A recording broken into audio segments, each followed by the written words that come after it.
Os Neandertais, também conhecidos como homens das cavernas, se extinguiram por volta de 40 mil anos atrás e foram apenas um dos muitos ancestrais evolutivos dos humanos modernos. E embora tenham sido muito tempo considerados como homens das cavernas grosseiros e pouco inteligentes, na verdade escondem fatos impressionantes. Então, hoje vamos dar uma olhada em alguns fatos surpreendentes sobre os Neandertais. Mas antes de começarmos, se você gosta do nosso conteúdo, não se esqueça de se inscrever no canal para mais curiosidades históricas.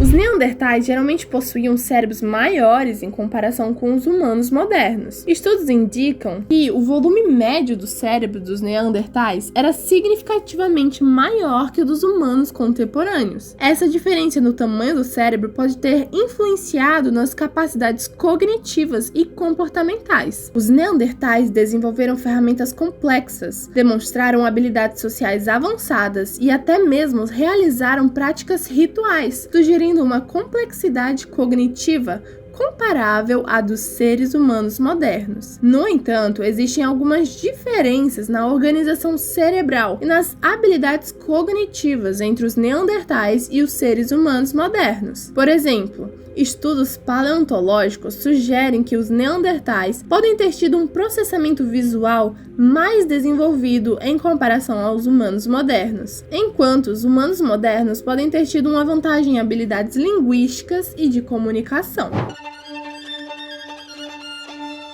É fácil pensar que os homens das cavernas seriam brutos e primitivos, mas a ciência nos sugere outro comportamento. Há evidências crescentes de que os Neandertais tinham práticas relacionadas ao cuidado de seus membros doentes e entes queridos falecidos. Em relação ao cuidado dos doentes, foram encontradas evidências de ossos de Neandertais que apresentavam lesões graves ou deformidades que teriam limitado a mobilidade ou capacidade de se sustentarem. A presença dessas lesões indica que esses indivíduos provavelmente precisavam de ajuda para sobreviver, o que sugere que outros membros do grupo cuidavam deles e os apoiavam. Além disso, há evidências arqueológicas de enterros neandertais, que sugerem práticas funerárias elaboradas e rituais associados ao luto. Por exemplo, foram encontrados sepultamentos neandertais em que os corpos foram deliberadamente posicionados em determinadas posições, às vezes com objetos pessoais ao lado deles. Isso sugere que os Neandertais tinham algum tipo de conceito de morte e possivelmente rituais de despedida para seus entes queridos. Essas descobertas desafiam a visão tradicional de que os Neandertais eram simplesmente criaturas primitivas e revelam aspectos de sua cultura e comportamento que são surpreendentemente semelhantes aos nossos. Apesar de provavelmente não possuírem uma linguagem complexa, estavam longe de se comunicarem apenas com grunhidos. Na verdade, a questão de se os Neandertais falavam é um tema debatido entre os pesquisadores. Até agora, não há consenso definitivo sobre a capacidade linguística dos Neandertais. No entanto, evidências arqueológicas e paleontológicas sugerem que eles possuíam uma forma de comunicação complexa. Estudos paleontológicos indicam que os Neandertais tinham uma anatomia vocal capaz de produzir uma ampla gama de sons, semelhante à dos seres humanos modernos. Isso sugere que eles teriam sido capazes de produzir uma variedade de vocalizações, embora não saibamos com certeza se isso se traduzia em uma linguagem estruturada e complexa, como a dos humanos modernos. Os pesquisadores identificaram um pequeno osso na nuca de fósseis de Neandertais, o qual serve como base para a fixação da língua, peça fundamental para a comunicação que todos nós possuímos. Em resumo, embora não tenhamos evidências conclusivas sobre a linguagem dos Neandertais, é bem provável que eles tivessem alguma forma de comunicação verbal e fossem capazes de se comunicar de maneira eficaz para coordenar atividades sociais e sobreviver em seu ambiente. neandertais. Embora possamos pensar que esse nome tem raízes pré-históricas, na verdade, tem uma origem gospel. A história começa em 1829, na Alemanha, quando foram descobertos ossos fossilizados em uma caverna no Vale de Neander. No entanto, foi somente em 1856, com a descoberta de mais ossos, que os cientistas começaram a perceber que estavam lidando com restos de um ancestral humano. Foi em 1864 que o geólogo William King nomeou a espécie hominídea como Homo neanderthalis, escolhendo o nome do Vale do Neander, onde as primeiras descobertas foram feitas. O interessante é que esse mesmo vale foi nomeado em homenagem a Joachim Neander, um pastor e compositor de hinos do século XVII, que frequentemente passeava pela área e se inspirava em sua beleza natural. Em uma surpreendente coincidência, Neander é a tradução grega de seu nome, ambos significando novo homem.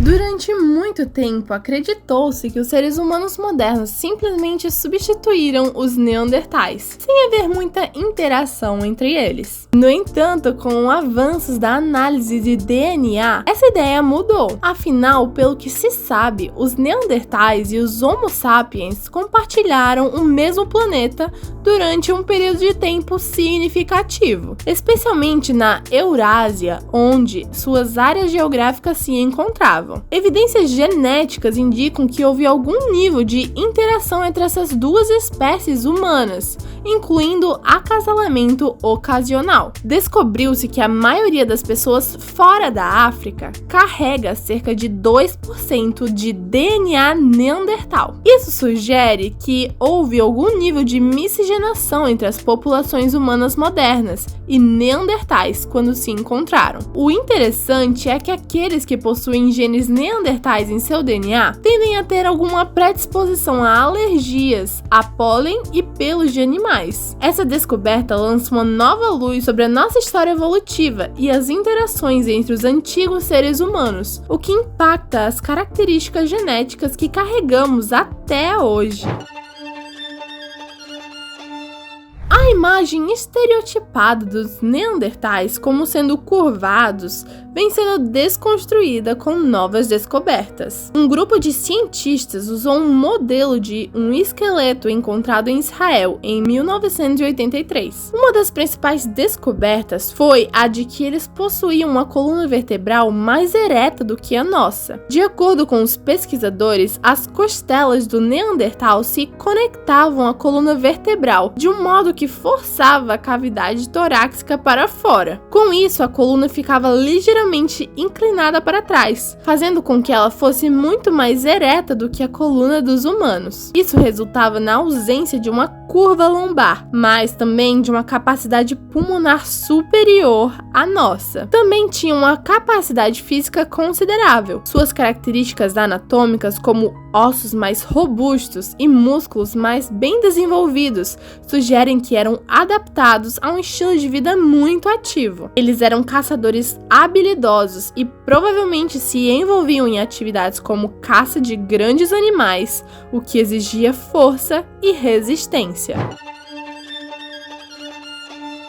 Há evidências arqueológicas que sugerem que os neandertais, em algumas regiões e em determinados períodos, praticavam o canibalismo. Estudos paleontológicos encontraram restos de neandertais com marcas de corte e sinais de processamento humano, indicando que eles poderiam ter sido consumidos como alimentos por outros neandertais. No entanto, é importante notar que o canibalismo entre os neandertais não era generalizado, nenhuma prática comum de sua sociedade. A prática do canibalismo pode ter sido influenciado por uma série de fatores, como a escassez de alimentos, rituais funerários ou conflito entre grupos. Assim como outras espécies humanas e animais, o comportamento dos neandertais era complexo e variado, e o canibalismo pode ter desempenhado um papel específico em certos contextos culturais ou ambientais. No entanto, não podemos generalizar esse comportamento para toda a população neandertal, pois as evidências sugerem que suas práticas sociais e culturais eram diversas. E então, qual desses fatos pré-históricos mais te surpreendeu? Nos conte nos comentários e não se esqueça de curtir o vídeo. Até a próxima!